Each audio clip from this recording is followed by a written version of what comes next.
live. We are live.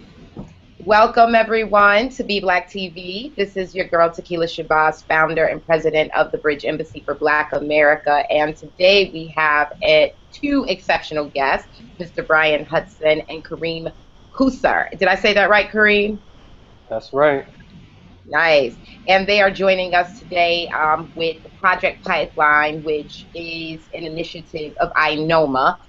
They're going to tell us all about that, so you want to make sure that you tune in. And, of course, the last 10 minutes, we'll open it up for any questions that you may have. For those of you that are viewing via YouTube, please leave your comments in the comment area, or your questions in the comment area, and we can get back to those in a bit.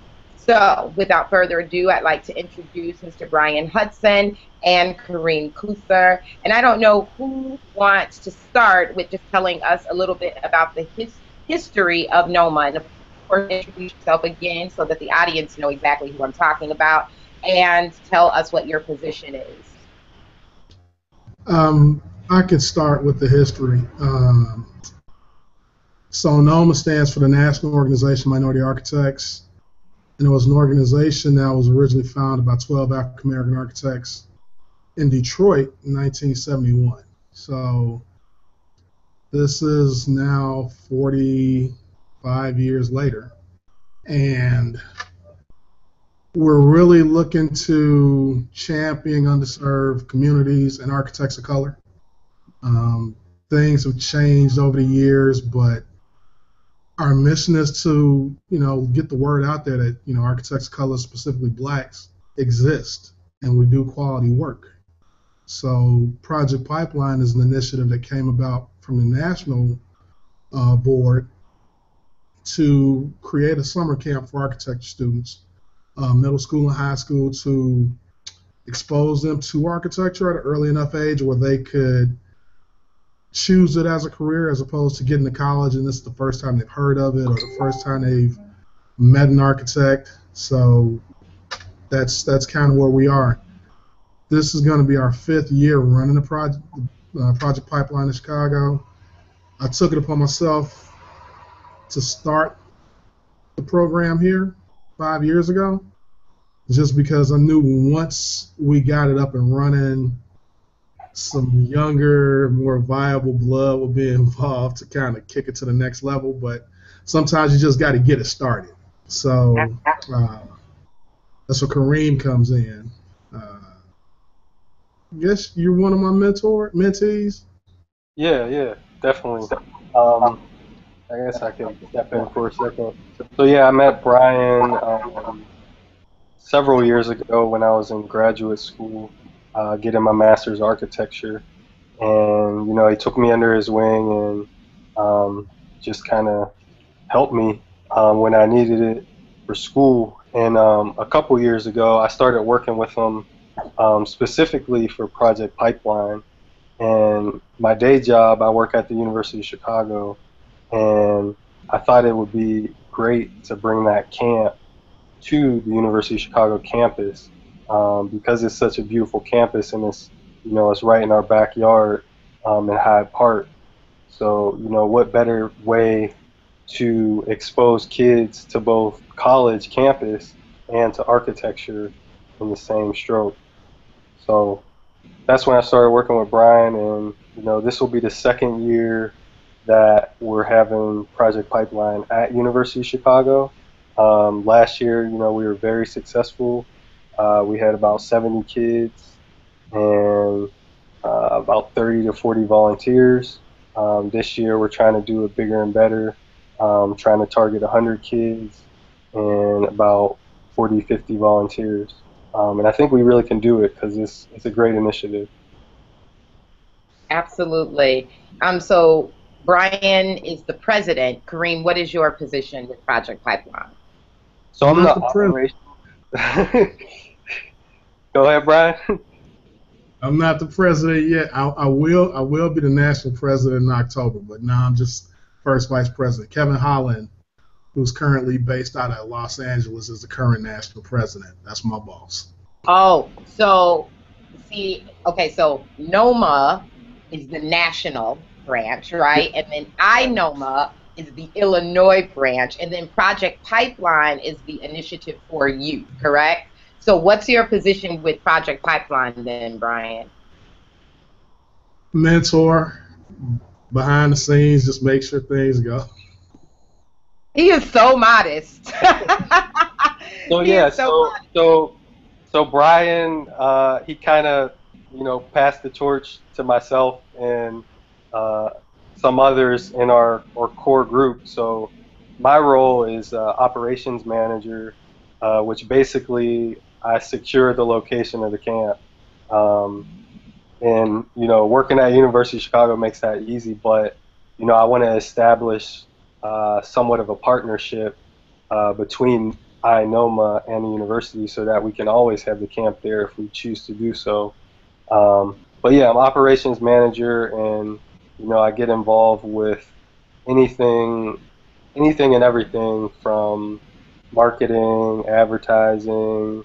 Um, we have a really core group, and even though we've broken it up into specific components and tasks, we kind of all work together because everybody has great ideas. So we work together on everything, and I think that's really how it makes the camp so successful, because we have this great core group of people that are volunteering their time outside of work to put this camp together.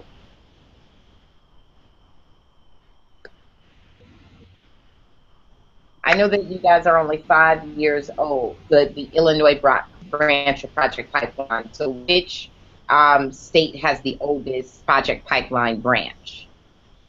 Because you're So that's countrywide with it, right? yeah, yeah. So Ohio, Cincinnati in particular, is the longest running camp. And they've been doing it for 10 years. So David Kirk, who was a past regional vice president for NOMA and a firm owner in Cincinnati, took it upon himself to get it started with a partnership with the University of Cincinnati School of Architecture. So their camp is actually more intensive. The students stay on campus, I think, for 2 weeks. They spend the night in the dorms, actually work in architect studios, and turn out a project. So I think we have about 14 camps around the country, and everybody's set up differently depending on the resources that they have. Got it. So their camp kind of operates like Upward Bound, where the students stay overnight, they get the whole college experience.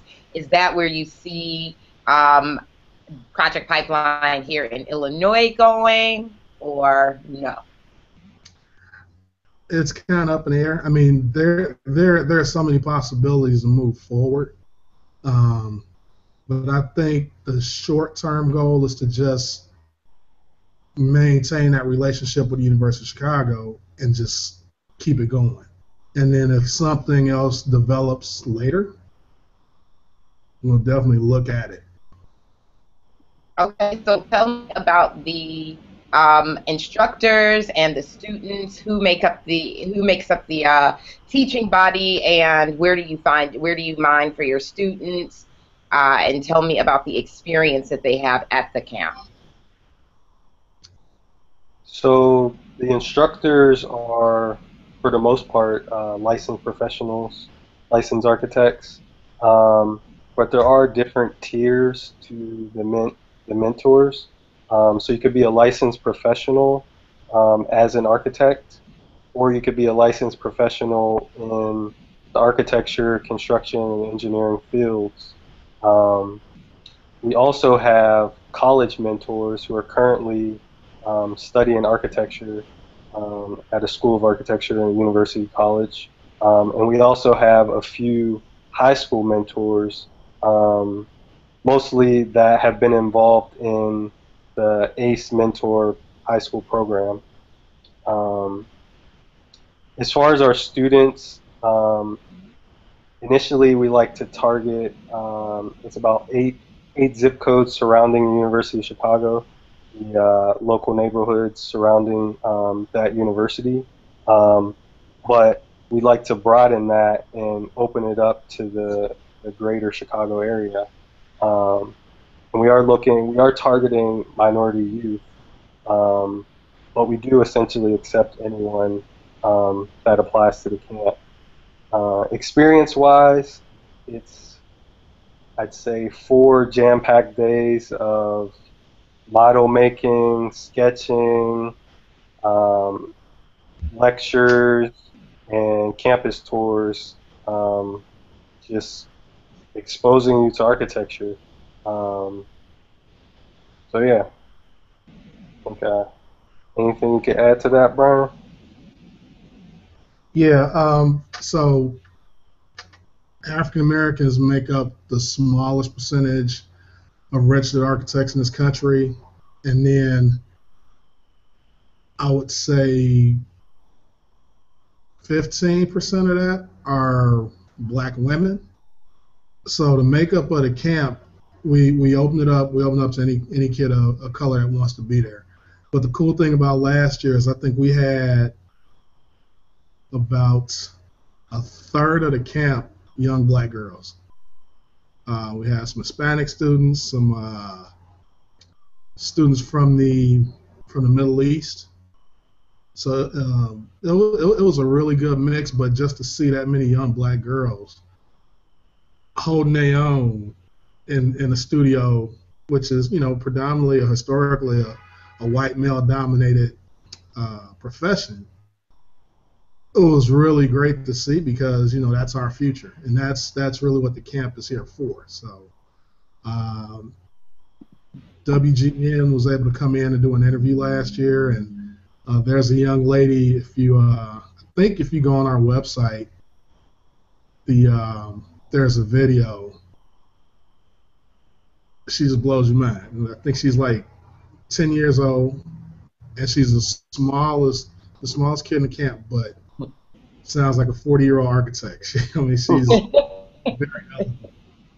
elegant. And then I can't remember, Benjamin, whose mom is also a member of your group, was the closer. So again, extremely eloquent, intelligent young brother. So if you guys get a chance to check out that link,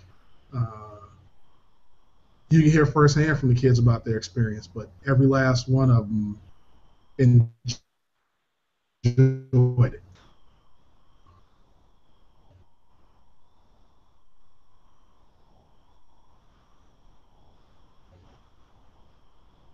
These kicks in. So, like we said, this year we're looking to increase our numbers to 100 students. And Kareem, I think you said that there's a registration sale taking place now. Yeah, right now we have a $25 discount. So tickets right now were $100, or roughly $99.99. But we are doing a flash sale, $25 off until May 1st. So if you want to get a good discount, you should check it out as soon as possible. So, first of all, you should never, ever underestimate black girls or women. We're going to always show up for the challenge. That's number one. So I'm happy to hear that we have a lot of young black girls that show up for the camp. The other thing is that this is a week-long camp where it doesn't really matter whether or not your young person has had any exposure to architecture. This is a very new experience for different levels of understanding. And this is something that typically costs $99 up until May 1st. You can get a week-long camp for your young person for $75. Is that correct, guys? $75 up until May 1st? That's correct. Yep, 70. But it's, yeah. That's right? Yep. Yeah, right. I was no, that's right. That's absolutely right. Or $74.99. How about that? Okay, so you said that this is a week-long camp. and they learn different things. How long is the day? Is it from like 9 o'clock to 4 o'clock? Is there lunch involved? What can parents expect when they drop their children off? So the camp runs from about 9 to 3:30. There is lunch provided. That's included um, with the fee that you pay. So lunch provided every day. Um, Start at 9 o'clock every day and finish at 3:30 every day. Um, Throughout the camp, there will be model making. Um, Basically, the format is you'll be introduced to a concept, and then you'll have a chance to try that out, essentially. Um, you kind of look at all scales, starting from the human scale to the individual house scale, to the neighborhood scale, and then to the city scale. Mm. Also, we have, since we're at the University of Chicago, we like to incorporate campus tours so that kids have a break and they have a chance to get outside and take a look around at the architecture, learn some history, as well as get some inspiration for the projects that they're going to be working on while they're making models and sitting inside. So yeah, that's what they can expect. Expect to learn a lot. Expect to have fun. Meet other kids, and just learn a lot about architecture. Meet architects, Black architects, Hispanic architects, minority architects that look like you, essentially. So what are some of the projects that you guys have worked on in the past, like some of the really cool ones that you've worked on in the past? For the camp? Yes. Okay. Actually, the first year that we did the camp, we partnered with Chicago State. Emmanuel Pratt runs an aquaponics facility located on 96th and Cottage Grove. And so students got an opportunity, one, to see what we call adaptive reuse, because that building used to be a shoe warehouse. Now he has fish tanks, growing beds, and a bunch of different experiments all over because he's using it as a learning and research and teaching center. So the students got a chance to tour that building, see what it was about, did sketching exercises, and then they designed raised plant beds. And then Home Depot donated lumber so that the students can actually go out, because this initially it was just a one-day camp. So they had to figure out what we could get done in the course of 8 hours. So by the end of the day, they went out and physically built the wooden grow beds. Wow. I think the third year that we did it, it was more of an exercise of designing your dream home. No, that was the second year. Designing your dream home was the second year. The third year, we were sponsored by Blue 1647, Emil Cambry. And so there, again, we showed the students what you could do with an old unemployment office and turn it into a tech center. So there's a vacant lot across the street from the site where we had the students design their own library. And the library could house whatever they wanted, if they wanted all books, if they wanted all media.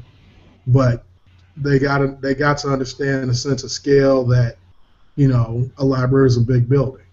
And so that was it. Then last year, what Kareem alluded to was they got to understand how to design their own home on one day. The next day, they got to design a building that was needed in their community, whether it was a Park District field house, a grocery store, a daycare center, a restaurant. And then the third day, they actually designed high-rises. We had high-rises with roller coasters. So, I mean. Wow. Pretty exciting stuff. If you go to our website, i-noma.org, you'll see, you can click on the pipeline link and see some of the pictures of the cityscape that they designed and see some of the students that were there. But, I mean, we're pushing the envelope. It's like whatever they want to come up with, we're kind of open to at this point. I absolutely love that. And that link is i-noma.org. And you can find out information about Project Pipeline on there and register for Project Pipeline on that site. Is that correct? Yes. Okay, so that's i-noma.org. The camp is taking place this year from July 28th through July 31st. And lunch is provided. It's from 9 a.m. until 3:30 p.m. Right now, there is a special that's going on for $75. It's just $75 to expose your young people to something that is a little bit different from what they see in school. And it is extremely important when we're talking about rebuilding the Black community. We definitely need architects to do so. I have a question for you all. How many Black architectural firms exist here just in the city, and how many have partnered with Project Pipeline? That's an interesting question. So in the heyday, I would say in the 90s, there were probably upwards of about 30, 35. But two things happened. Several of our firm owners have left us physically, and then others have retired. So where we had maybe 10 large Black-owned firms, we're probably down now to about 5 or 6. But then you have a lot of individual sole practitioners like myself. So we haven't really run the numbers, but I'm pretty sure, if I think about it, it's probably still somewhere around 30 to 35 small firms, and then our larger Black-owned firms, which is a different scale than what you would see with a Skidmore or Perkins and Will, where we probably max out at about 20 employees. So maybe those are about 3 or 4. So we're probably at 40, but it's been a shift as to where folks are. I personally like working by myself with consultants, so it just gives me more flexibility. Kareem, are you a sole practitioner as well, or do you work for a larger firm?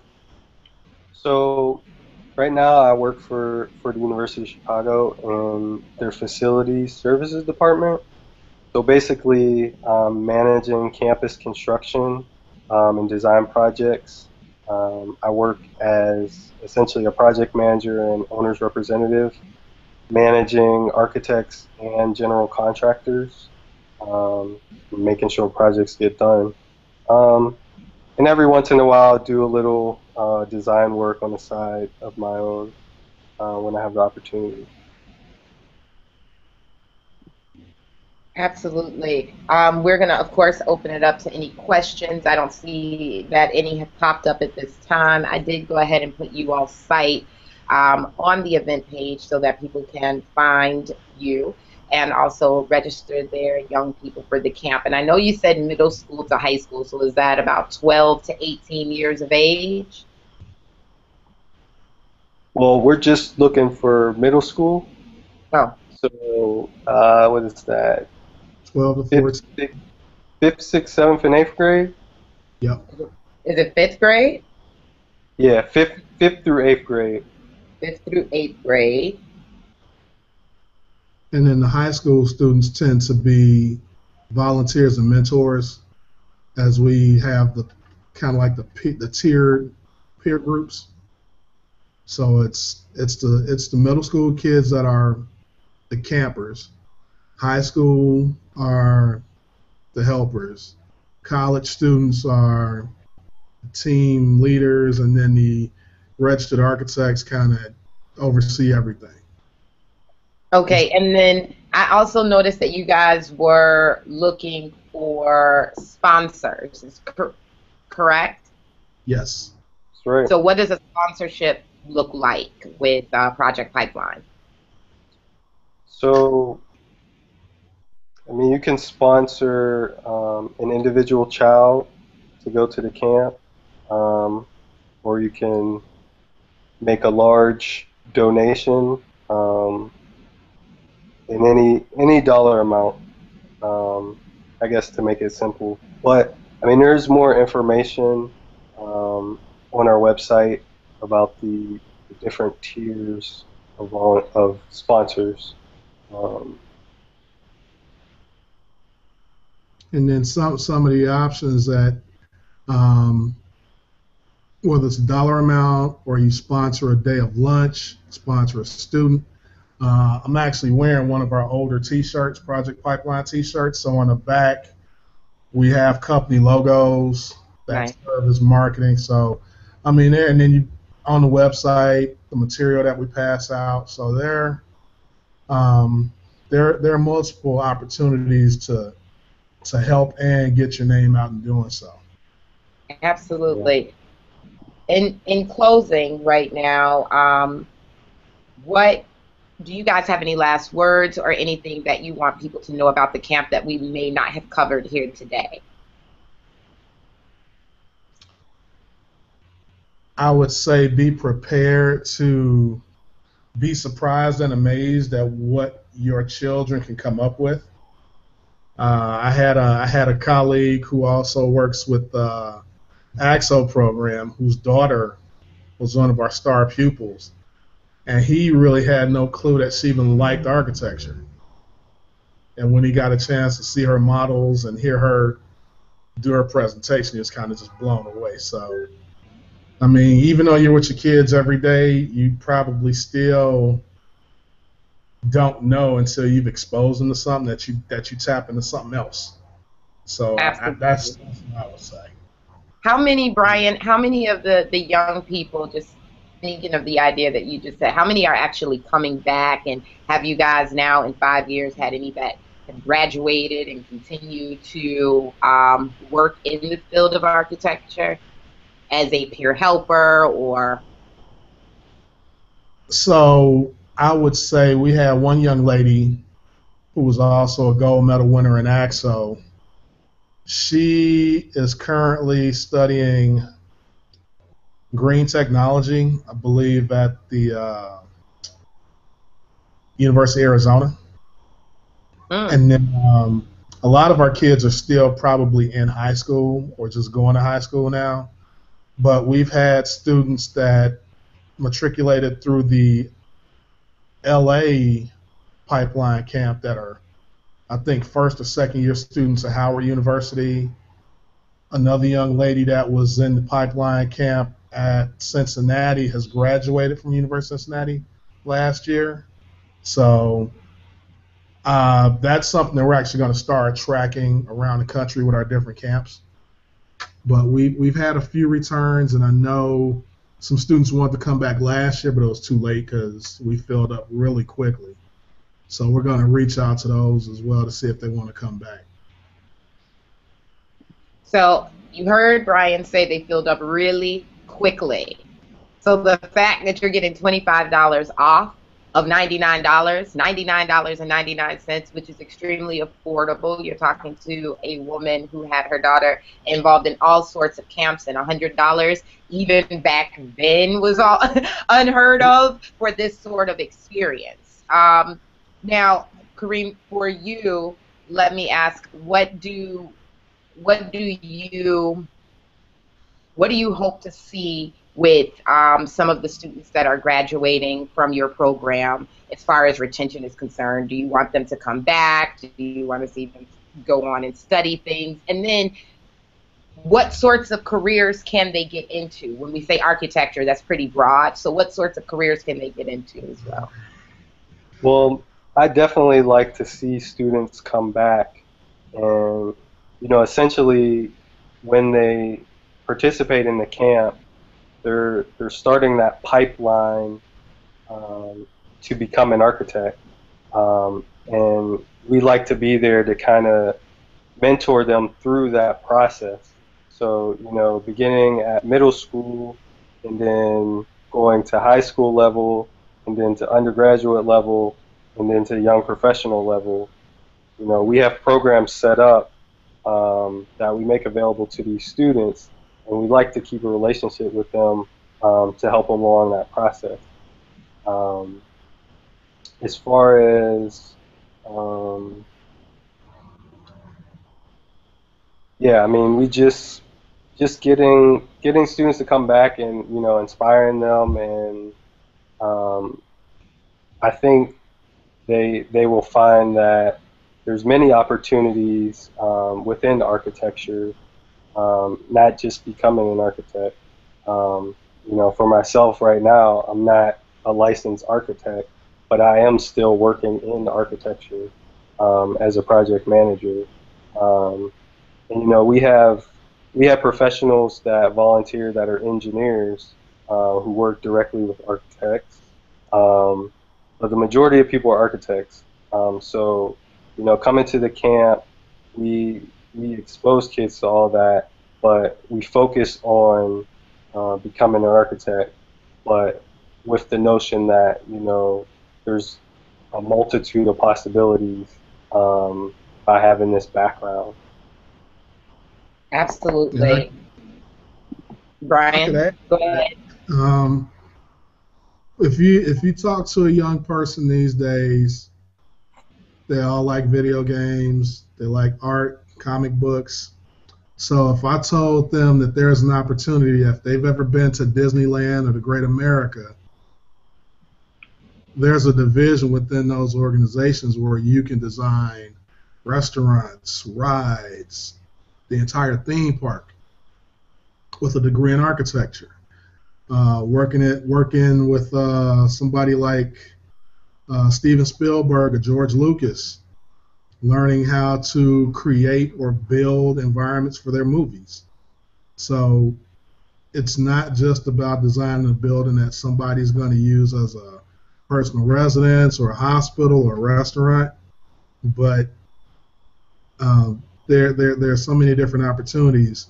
If you look at cartoons or comic books that are set in urban environments, a lot of times there are people that actually design what those buildings look like, even though they're just two-dimensional imaginary sets.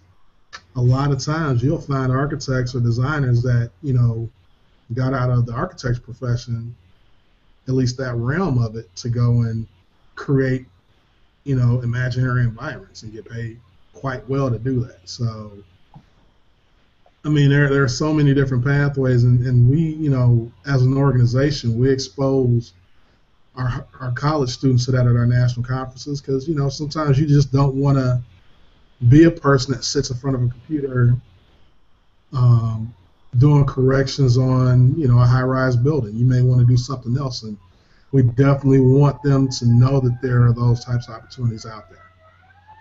I I love always know what to pick, so that's kind of where I am in life. I absolutely love that you broke down the fact that, hey, you play video games, you go to amusement parks and make it something tangible and real that they can relate to. And then they want to be involved in that. Yeah, I mean, you're saying that. I was like, man, I think I missed my calling. Is it too late for me? Am I too old? No, Never too late. Nice.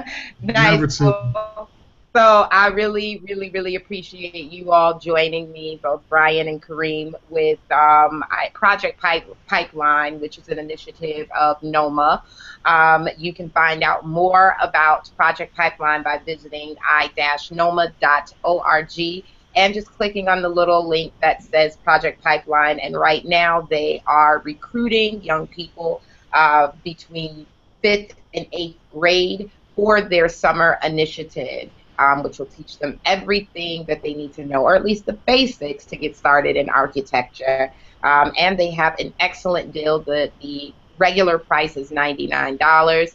However, for the next 5 days, they're offering $25 off, so that's $75 when you register your 5th through 8th grader now. So Until tomorrow, I've really enjoyed, meeting with you guys and having our audience tune in.